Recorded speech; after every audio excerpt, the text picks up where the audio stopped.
Il primo vino in degustazione è un dolcetto d'alba, DOC, Cascina Gramolere, territorio di Monforte. Dovrei due parole innanzitutto sul vitigno. Il dolcetto è un vino secco, non dolce, ed è il vitigno caratteristico del Langhe. Un vitigno, i primi documenti sono del 1500 ed è una buona diffusione. Da un vino di un consumo quotidiano, di buona beva, che può anche essere conservato per un certo periodo.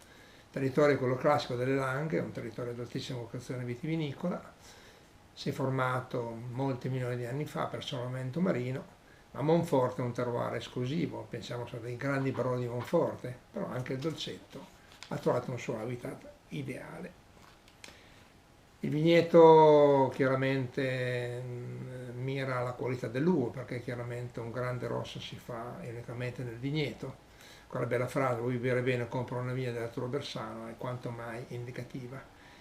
Aggiungiamo che la vigna è tenuta con un sistema che tutela l'ambiente, lotta integrata, bassa resa per ettaro, raccolta mediamente i primi di settembre.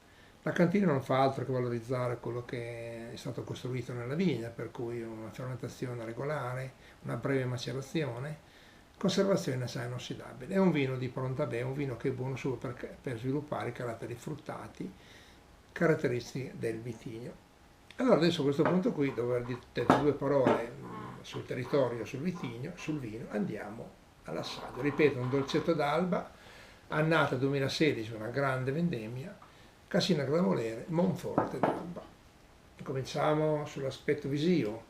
Ha un magnifico colore rosso violaceo, intenso, una complessità perfetta come intensità, come tonalità, veramente un colore invitante, la viscosità è perfetta come anche gli archetti.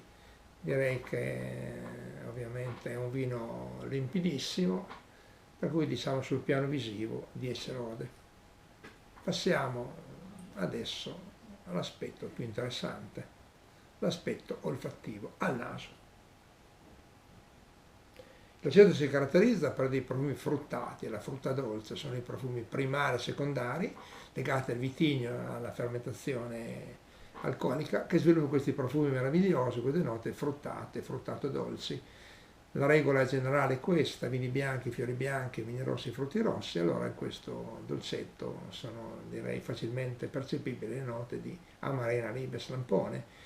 Sono note, ripeto, primarie che poi col tempo si svilupperanno verso note più complesse di frutta matura e anche qualche nota leggermente speziale. È un profumo franco, di assoluta intensità, di grande finezza e anche di una buona persistenza. Andiamo adesso all'aspetto gustativo.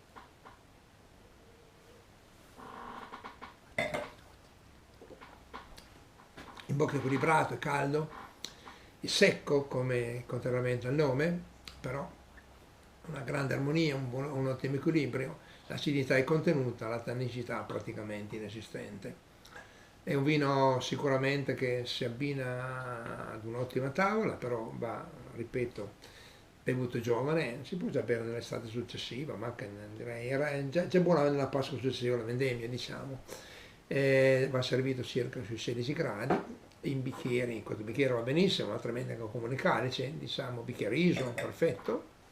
È un vino a temperatura sui 16 gradi, come ho detto, la bottiglia non è il caso di aprirla prima assolutamente, e si può, direi che a tavole versatili, polemico, direi quasi tutto pasto, tranne sui dolci, per cui chiaramente tutti gli antipasti piemontesi, no? Soprattutto quelli a base di affettati, di salumi, ma anche a base di verdura, di uova, e poi con i primi piatti è una meraviglia, soprattutto con i tagliarini, con i ravioli, con il risotto, ma è anche un ottimo abbinamento con un tagliere di formaggi, con delle bistecche, con delle grigliate.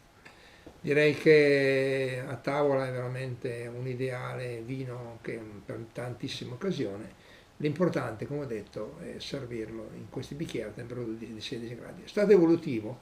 E il dolcetto è un vino che di pronto a bere proprio ancora evolve, soprattutto in un terreno come Monforte, Doliani, terreni diciamo marnosi, argillosi, con una borda di calcare, si può conservare per 7-8 anni. L'importante è conservare la bottiglia coricata e a temperatura di cantina ideale.